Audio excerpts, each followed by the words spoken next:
Excellent. Let's now move on to I can talk about how students get to school. This is a lesson that I found if I started off immediately just talking about how they get to school, it ended up just being in the car, on the bus, and wasn't that exciting. So I decided to start with the culture first.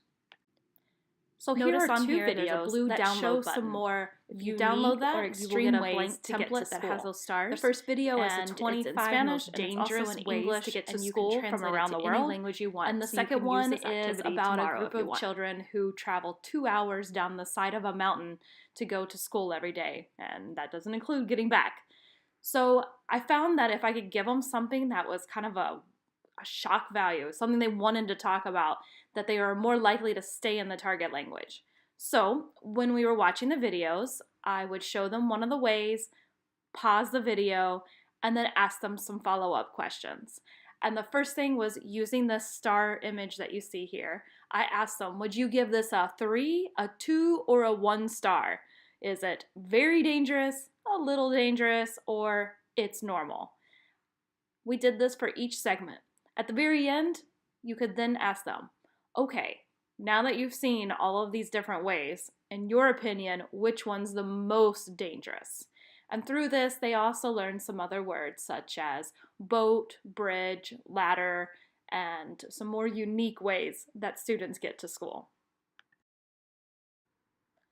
Now, the video didn't cover some of the more basic ways to get to school, so this is where I provided them with some quick words that they're going to need to actually be able to talk about what they do.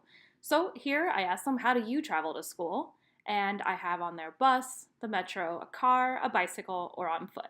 And then this was a question that got a lot of debate out of them, is how many minutes do you travel to get to school? And it was surprising how long some of them were on there and some were not. So this was a quick way to give them what they needed, and then we could talk about it in class. The last part, just to wrap it up, is another intercultural reflection, is having them think about how the city and the geography affect how students get to school. And I asked them to bring in some examples that they saw from the videos or what they had learned for the day, plus their own situation. And I found there were a lot of ahas from this. Just thinking about, we don't really have great public transportation, so our only options are this. Or they actually have a much dangerous route than I do to school.